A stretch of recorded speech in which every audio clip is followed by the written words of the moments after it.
संभावित तीसरी लहर को रोकने के लिए प्रदेश सरकार लगातार व्यापक तैयारी कर रही है। खासकर कोरोना की दूसरी लहर में हॉटस्पॉट बने इंदौर शहर में तीसरी लहर की तैयारी को लेकर लगातार प्रदेश सरकार नजर बनाए हुए हैं। शनिवार को प्रदेश के ACS स्वास्थ्य मोहम्मद सुलेमानी इंदौर पहुंचे और MGM मेडिकल कॉलेज में पौधारोपण कर Indore collector, MGM medical college dean व डॉक्टर की टीम के साथ बैठक कर तीसरी लहर व मॉडल अस्पताल को लेकर तैयारियों की जानकारी ली। इस दौरान मीडिया से चर्चा में ACS स्वास्थ्य मोहम्मद सुलेमान ने बताया कि आज की बैठक में MGM मेडिकल कॉलेज के डीन के साथ समीक्षा की है, जिसमें MGM मेडिकल कॉलेज को प्रेस्टिजियस इंस्टीट्यूशन बनाने के लिए क्या किया जा सकता है, साथ ही सुपर स्पेशलिटी अस्पताल को किस तरह से शुरू किया जाए। इंदौर में आंखों का अस्पताल बन रहा है जो अक्टूबर में शुरू होंगे। भविष्य में ट्रॉमा सेंटर बनाना हो तो किस तरह से किया जा सकता है। इन मुद्दों पर चर्चा की गई। वहीं प्रदेश सरकार लगातार प्रयास कर रही है कि कोरोना की तीसरी लहर को रोका जा सके। इसके लिए कोरोना की गाइडलाइंस का पालन व वैक्सीनेशन लगातार किया जाए। आंकड़े बताते हैं कि वैक्सीनेशन के पहले डोज लगने से भी बहुत प्रोटेक्शन मिलता है। दूसरी डोज के बाद 95% लोगों को अस्पताल जाने की जरूरत नहीं पड़ती है। वैक्सीनेशन को लेकर इंदौर ने अच्छा काम किया है। इंदौर में 82% लोगों को पहला डोज लग गया है। सरकार लगातार प्रयास कर रही है कि तीसरी लहर न आए, अस्पतालों पर दूसरी लहर के समय की स्थिति न बने। डॉक्टर्स की मांगे भी लगातार आती हैं और हमेशा उस पर कुछ न कुछ होता है। बहुत सारी चीज़ें उन्हीं के स्तर की होती हैं, बहुत सारी चीज़ें सरकार के स्तर की होती हैं। लगातार उन लोगों से इस मुद्दे पे हम लोग संवाद करते हैं। कम से कम इंदौर में तो टीकों की कोई कमी नहीं है। प्रदेश का सबसे फास्ट वैक्सीनेशन जो है वो इंदौर में ही हो रहा है।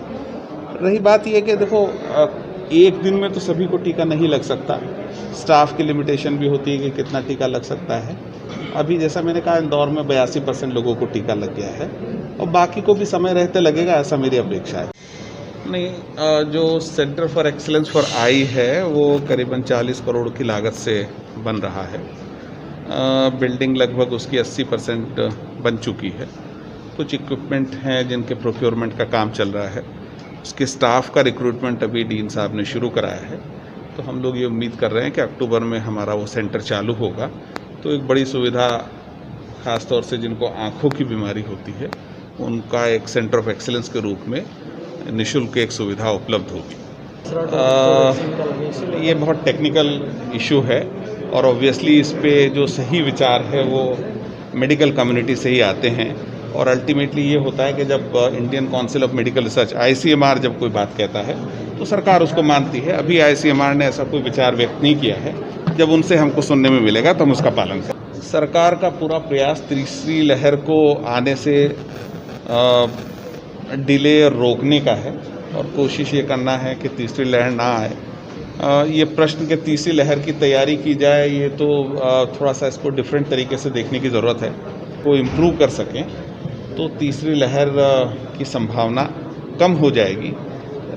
केसेस अगर आएंगे भी तो उनको अस्पतालों में जाने की ज़रूरत कम पड़ेगी। आप लोग को पता है कि आंकड़े कहते हैं कि सिंगल डोज से भी बहुत प्रोटेक्शन मिलता है और डबल डोज के बाद, जहाँ तक मेरी जानकारी है, एलिजिबल पॉपुलेशन के 82% लोगों को कम से कम एक डोज तो लग ही गई है और कोशिश हमारी ये है कि वैक्सीनेशन का काम पूरा हो जाए तो उससे जो लोग प्रभावित भी होंगे उनको अस्पताल जाने की ज़रूरत नहीं हो। मैं चाहूँगा कि हमारा प्रयास ये है कि वेव आए ना आए, अस्पतालों पे इतना लोड ना बढ़े जितना सेकेंड वेव के टाइम पे था, क्योंकि डॉक्टर्स का मनोबल बनाए रखना हमारे लिए ज़रूरी है।